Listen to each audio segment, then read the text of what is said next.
AICC ಅಧ್ಯಕ್ಷ ರಾಜ್ಯಸಭೆ ವಿಪಕ್ಷ ನಾಯಕ ಮಲ್ಲಿಕಾರ್ಜುನ ಖರ್ಗೆ ಅವರು ಉತ್ತರಾಖಂಡ್ನಲ್ಲಿ ಒಂದು ಬಹಿರಂಗ ಕಾರ್ಯಕ್ರಮದಲ್ಲಿ ಭಾಗಿಯಾಗಿದ್ದರು. ಇವರು ಕಾರ್ಯಕ್ರಮ ಮುಗಿಸಿ ಬಂದ ನಂತರ ಅಲ್ಲಿ ವೇದಿಕೆಯ ಶುದ್ಧೀಕರಣ ಕಾರ್ಯ ಕೆಲವು ಸಂಘಟನೆಗಳವರಿಂದ ನಡೆಯಿತು.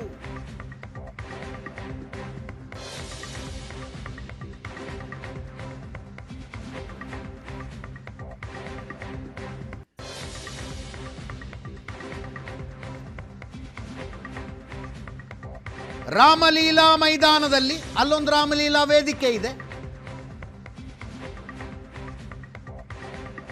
ಆಗಸ್ಟ್ 8ನೇ ತಾರೀಖು ಒಂದು ಕಾರ್ಯಕ್ರಮದಲ್ಲಿ ಭಾಗಿಯಾದರು ಮಲ್ಲಿಕಾರ್ಜುನ ಖರ್ಗೆ ಅವರು ಉತ್ತರಾಖಂಡದ ಹಲ್ದ್ವಾನಿಯಲ್ಲಿ. ಆಗಸ್ಟ್ 8ನೇ ತಾರೀಖು ಕಾರ್ಯಕ್ರಮ ನಡೆದಿತ್ತು. ಆಗಸ್ಟ್ 11ಕ್ಕೆ ಶ್ರೀರಾಮ ಸೇನಾ ಟ್ರಸ್ಟ್ ಮೈದಾನದ ಶುದ್ಧೀಕರಣ ಕಾರ್ಯ ಮಾಡಿದೆ.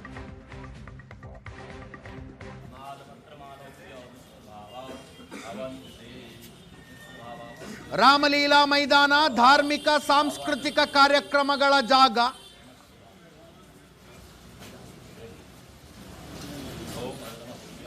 ಅಲ್ಲಿ ರಾಜಕೀಯ ಕಾರ್ಯಕ್ರಮ ಮಾಡಿ ವೇದಿಕೆಯ ಘನತೆಗೆ ಸೂಕ್ತವಲ್ಲದ ಘೋಷಣೆಗಳನ್ನು ಕೂಗಲಾಯಿತು. ಅದಕ್ಕೆ ನಾವು ಶುದ್ಧೀಕರಣ ಮಾಡ್ತೀವಿ ಅಂತ ಶ್ರೀರಾಮ ಸೇನಾ ಟ್ರಸ್ಟ್ನಿಂದ ಶುದ್ಧೀಕರಣ ಮಾಡಿದ್ರು.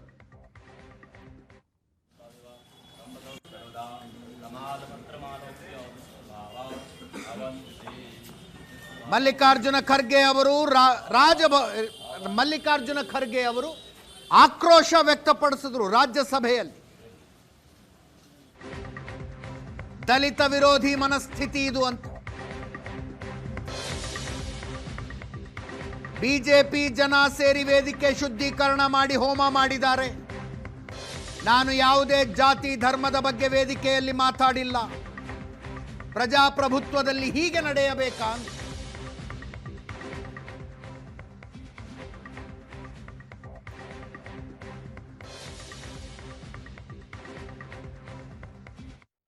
में पब्लिक स्पीच में रामलीला मैदान में रामलीला स्टेज पे भाषण किया और लाखों लोग वहां पर थे.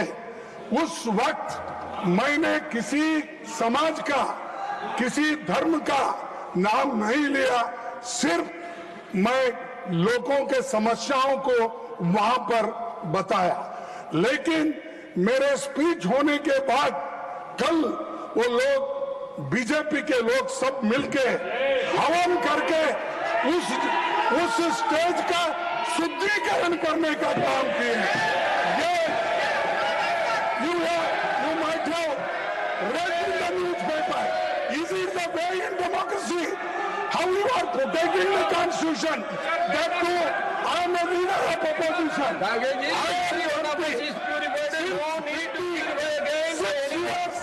I am serving now.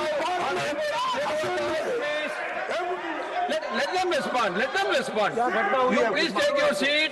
Let the leader of the house to respond. JP Nadda ಖಂಡಿಸಿದರು. ಶುದ್ಧೀಕರಣದ ಪ್ರಕ್ರಿಯೆಯನ್ನು ಖಂಡಿಸ್ತೀವಿ ಅಂದ್ರು ಕೇಂದ್ರ ಸಚಿವ ಜೆಪಿ ನಡ್ಡಾ. ಖರ್ಗೆ ಅವರ ಮಾತು ದುಃಖಕರ. ಬಿಜೆಪಿ ಇಂಥದ್ದನ್ನೆಲ್ಲ ಬೆಂಬಲಿಸೋದಿಲ್ಲ. ಇದರ ಬಗ್ಗೆ ತನಿಖೆ ಮಾಡ್ತೀವಿ. ನಿಮ್ಮ ಭಾವನೆಗಳಿಗೆ ನೋವಾಗಿದ್ದಕ್ಕೆ ವಿಷಾದ ವ್ಯಕ್ತಪಡಿಸ್ತೀವಿ ಅಂದ್ರು ಜೆಪಿ ನಡ್ಡಾ. जो माननीय खरगे जी ने कहा है ये सच में बहुत ही दुखदाई विषय है. और ये दुखदाई सिर्फ कांग्रेस पार्टी के लिए नहीं, ये दुखदाई हम सब के लिए है.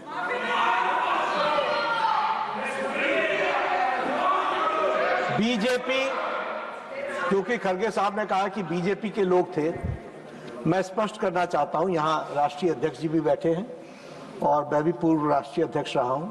BJP does not subscribe to such activities. Never.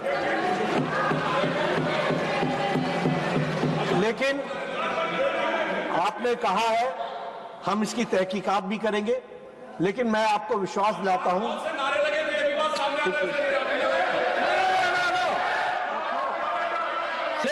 Second ji, you take your seat. Tarun Suk, when leader of the house is on his legs, why you are shouting? लेकिन जो भी बात हुई है उसकी तहकीकात जरूर होगी, लेकिन मैं स्पष्ट करना चाहता हूं इस तरह की एक्टिविटी को भारतीय जनता पार्टी कभी भी सब्सक्राइब नहीं करती है। मैं भर्त्सना करता भी करता हूं और राष्ट्रीय अध्यक्ष जी इसको गहराई से देखेंगे भी, लेकिन आपकी भावनाओं को जो ठेस पहुंची है वो सच में हम सबके लिए खेद का विषय है।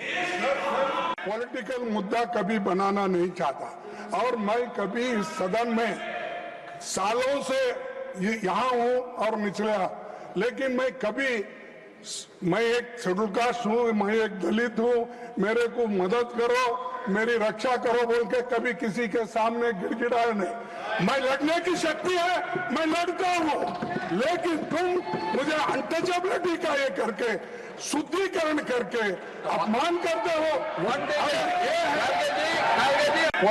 पॉलिटिकल मुद्दा कभी बनाना नहीं चाहता और मैं कभी इस सदन में सालों से यहाँ हूँ और निचला, लेकिन मैं एक शेड्यूल कास्ट हूँ, मैं एक दलित हूँ, मेरे को मदद करो, मेरी रक्षा करो बोल के कभी किसी के सामने गिड़गिड़ाया नहीं। मैं लड़ने की शक्ति है, मैं लड़ता हूँ, लेकिन तुम मुझे अनटचेबिलिटी का ये करके शुद्धिकरण करके अपमान करते हो।